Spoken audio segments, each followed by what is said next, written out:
નમસ્કાર મિત્રો, આજે સીધું ને સટમાં આપણે ખેડૂત આંદોલનને તોડી પાડવા માટેની કેવી કેવી કોશિશો થઈ રહી છે એની વાત કરવાના છીએ.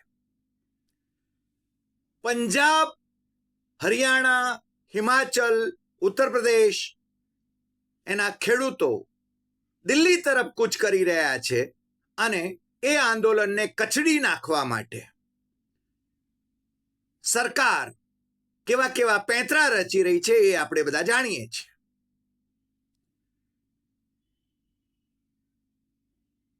રબર બુલેટ નો ઉપયોગ થઈ રહ્યો છે. ડ્રોનથી અશ્રુવાયુના ગોળાઓ ખેડૂતો ઉપર ફેંકવામાં આવી રહ્યા છે અને પોલીસ એવા દાવા કરી રહી છે કે ખેડૂતો પોલીસ પર, સિક્યોરિટી ફોર્સિસ ઉપર તલવારોથી હુમલા કરી રહ્યા છે. એક આશાસ્પદ યુવાન જે આંદોલનમાં સહભાગી હતો, એ શુભકરણ 23 વર્ષનો પુટળો યુવાન, એ રબર બુલેટથી ઘાયલ થઈને મૃત્યુને ભેટ્યો.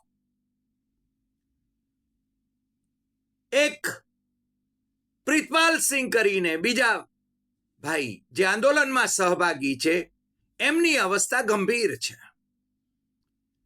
અગાઉ એક જણનું મૃત્યુ થઈ ચૂક્યું છે. છેલ્લા 8 દિવસથી આંદોલન ચાલી રહ્યું છે.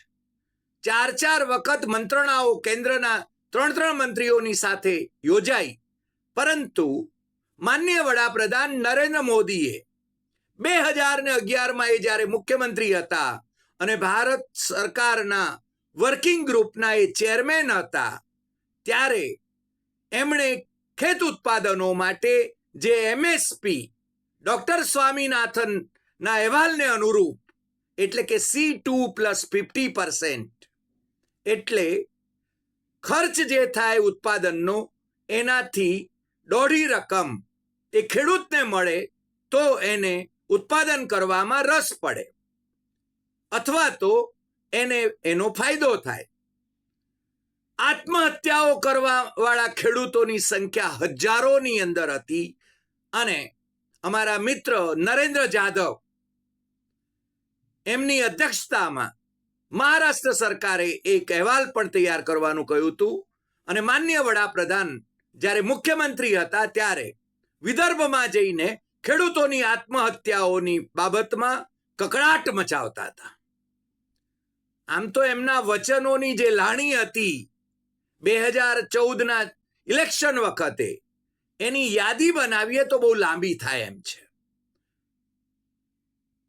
એમણે બાંગ્લાદેશી ઘૂસણખોરોને ખડિયા પોટલા બાંધીને તૈયાર રહેવાનું કહ્યું હતું અને અમે સત્તામાં આવતાની સાથે જ અમે ઘૂસણખોર બાંગ્લાદેશીઓને બાંગ્લાદેશ પાછા મોકલી દઈશું. સામેથી બાંગ્લાદેશની સરકારે એમ કહ્યું કે અમારા તો કોઈ નાગરિકો ભારતમાં નથી. ભારતીય સંસદમાં ભારતીય જનતા પાર્ટીની સરકાર હતી ત્યારે, એટલે કે અટલજીની સરકાર હતી ત્યારે, અને ડોક્ટર મનમોહન સિંહની અને નરસિંહ રાવની કોંગ્રેસની સરકારો હતી ત્યારે બાંગ્લાદેશી ઘૂસણખોરો 2 કરોડ ભારતમાં વસી રહ્યાની વાત એ સંસદમાં જણાવવામાં આવી હતી, 1.5 થી 2 કરોડ. પણ ભાઈ શ્રી નરેન્દ્ર મોદીના શાસન દરમિયાનના વર્ષોમાં માત્ર થોડાક હજાર બાંગ્લાદેશીઓને ડિપોર્ટ કરાયા છે, જાજા નહીં. વચને શું કેમ દારિદ્ર્યમ, દર વર્ષે 2 કરોડ સરકારી નોકરીઓ અમે આપીશું, દરેકના ખાતામાં 15 લાખ રૂપિયા આવી જાય, પેલા કાળા નાણાં અમે વિદેશથી પાછા લઈ આવીશું અને 15 લાખ રૂપિયા એ બધાના ખાતામાં આવી જાય એવી જોગવાઈ કરશું. આવા ગળચટ્યા વચનો આપ્યા હતા અને પછી તો વચનો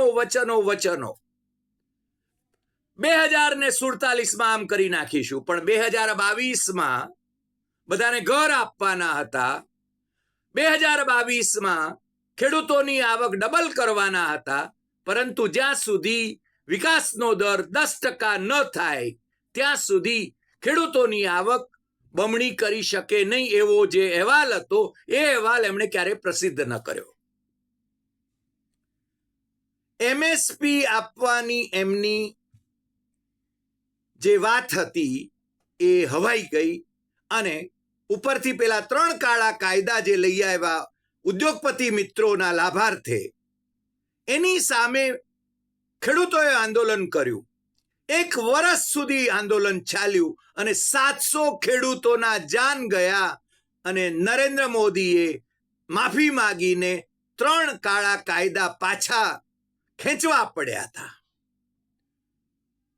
અત્યારે 6 મહિના આંદોલન કરવાની તૈયારી સાથે ખેડૂતો દિલ્હી તરફ આગળ વધી રહ્યા હતા ત્યારે પોલીસ અત્યાચાર એમને માથે ફટકારવામાં આવી રહ્યો છે અને હવે એને તોડવા માટેના અલગ અલગ કારસા કરવામાં આવે છે.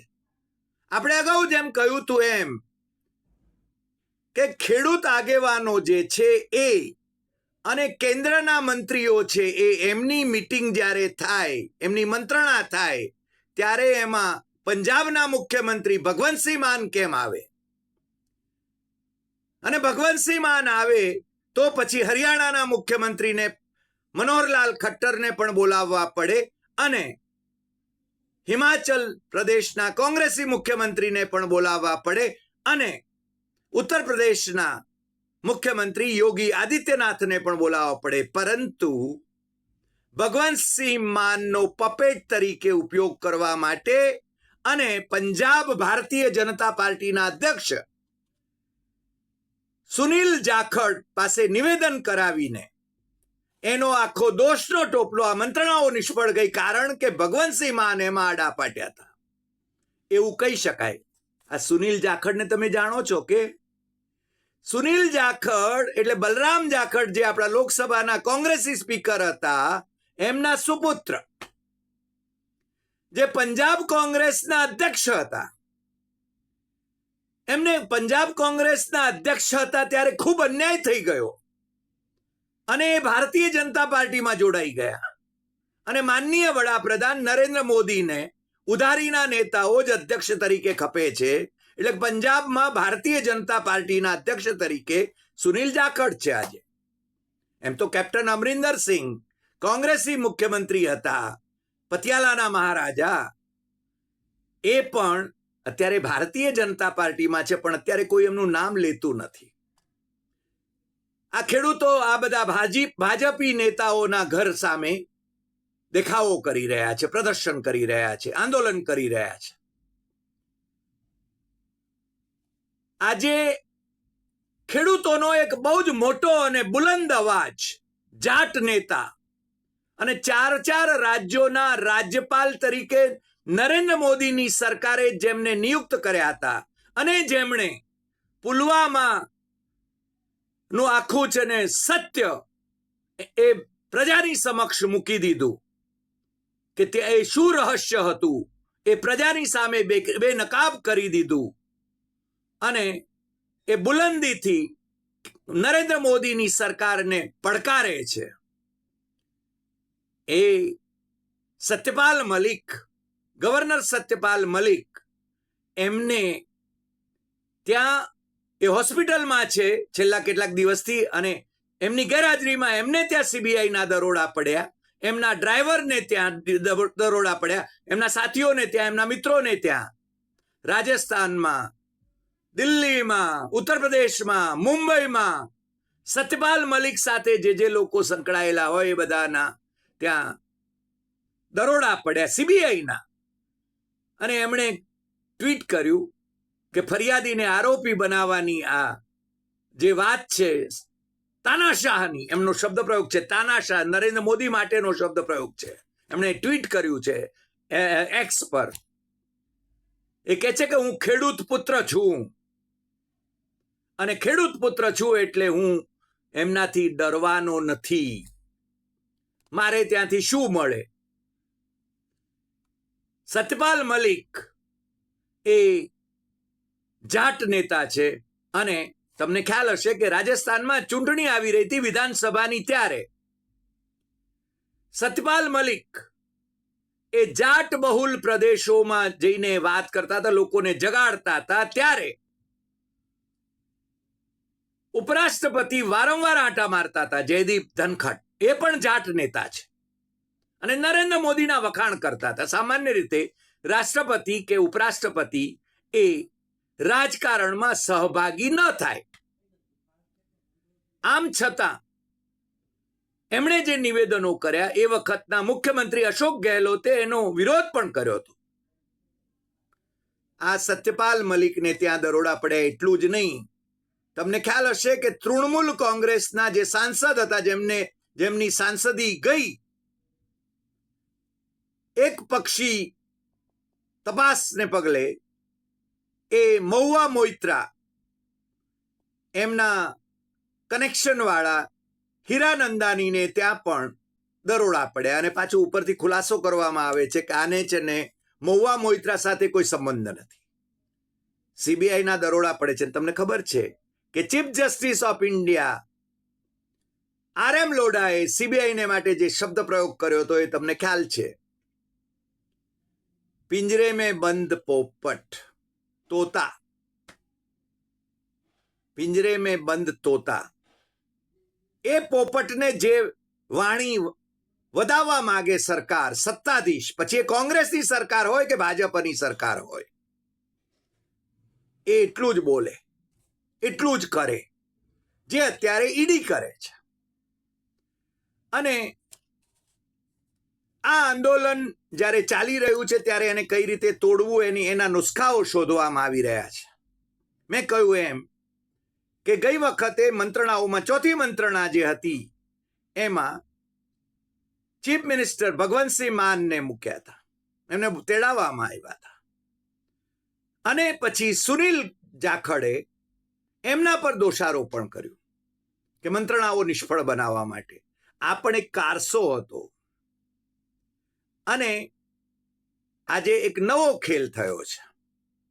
વેપારીઓનું સંગઠન જે છે, confederation of all India traders cat, એના અધ્યક્ષ BC ભરતિયા અને રાષ્ટ્રીય મહામંત્રી પ્રવીણ ખંડેલવાલ, એ લોકોએ સરકારના ઈશારે જ કદાચ એટલા માટે કહું છું કે એમની વાણી જે છે, એમના પત્રની જે વાણી છે, ભાઈ શ્રી પ્રવીણ ખંડેલવાલે જે પિયુષ ગોયલ જે કેન્દ્રીય મંત્રી છે, મંત્રણાઓની અંદર ભાગ લઈ રહ્યા છે, એમને પત્ર લખ્યો છે અને એમને કહ્યું છે કે આની અંદર અમને પણ સામેલ કરવામાં આવે, અમારા પણ 5-6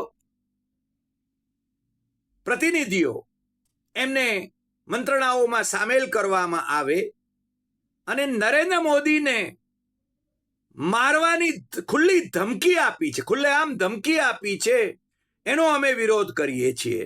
જે અસભ્ય ભાષાનો પ્રયોગ થઈ રહ્યો છે એની પણ અમે નિંદા કરીએ છીએ. નરેન્દ્ર મોદીને કોણ મારવાની ધમકી આપે છે ભાઈ? મને લાગે છે કે આંદોલનને ઉશ્કેરવા માટેની આ કોશિશ છે અને હજુ સુધી શાંત આંદોલન રહ્યું છે.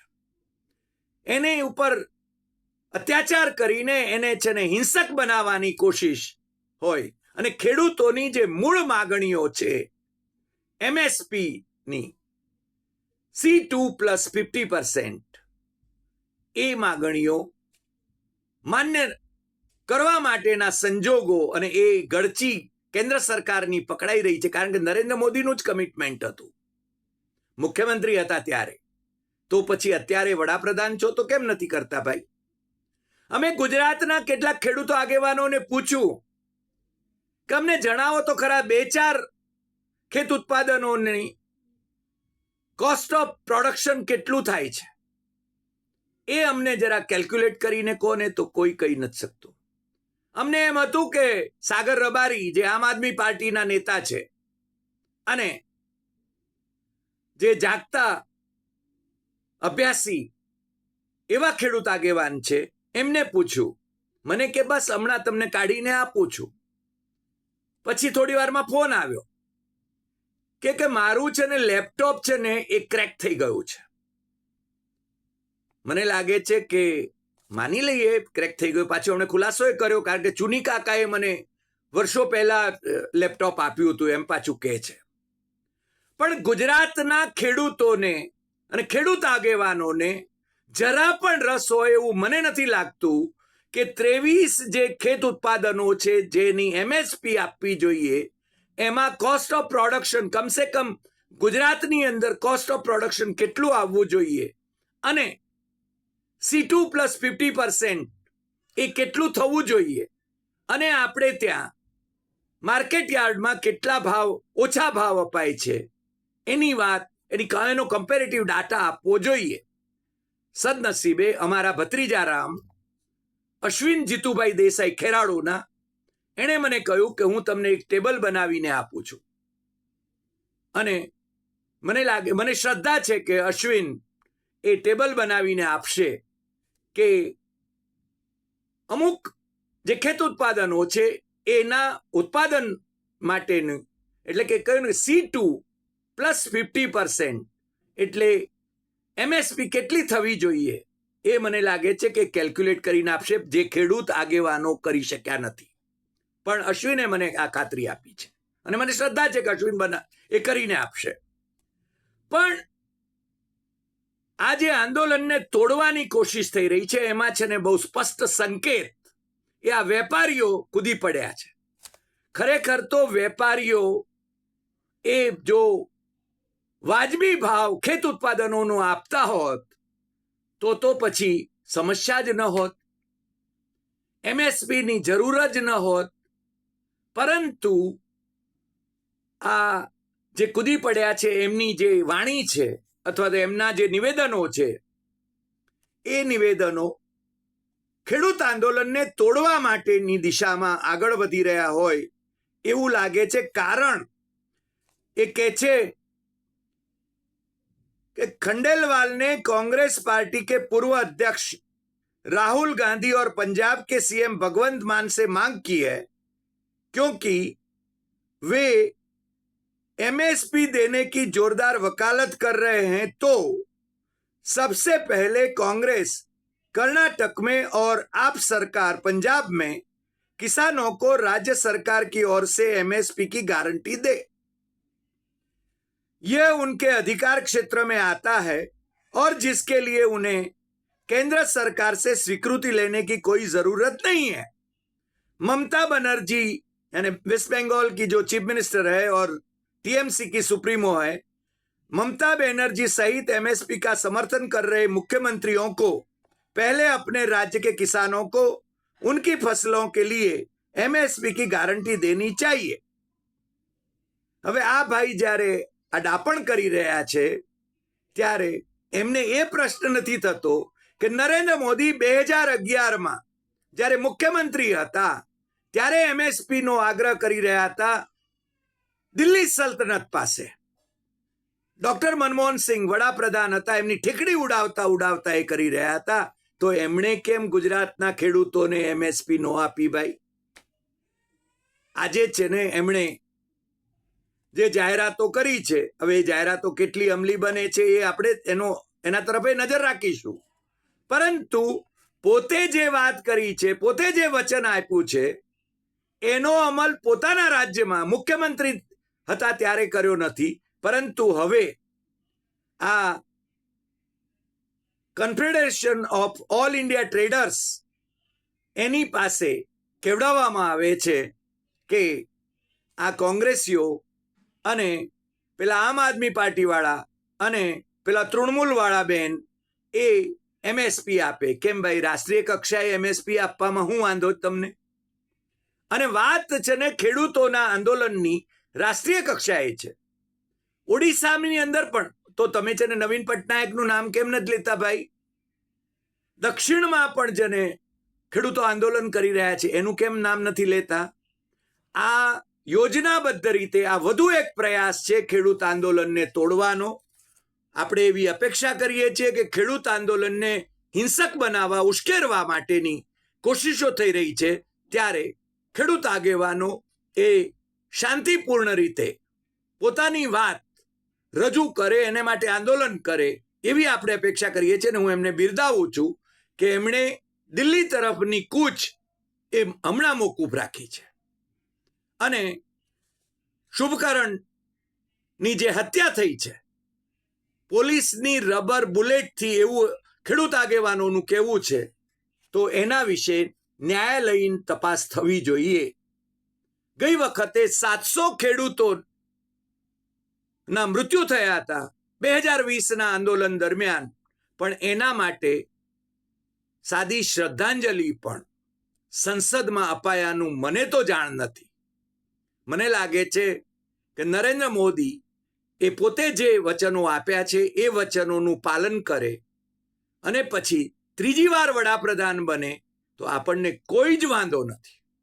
પરંતુ માત્ર ગાજર લટકાવવાનું અને લોકોને ઉઠા ભણાવવાનું એ જ ચાલુ રાખવાનું હોય, લોકોને મુખ્ય મુદ્દાઓથી ડાયવર્ટ કરવાના હોય, તો મને લાગે છે કે લોકોએ જાગવાની જરૂર છે.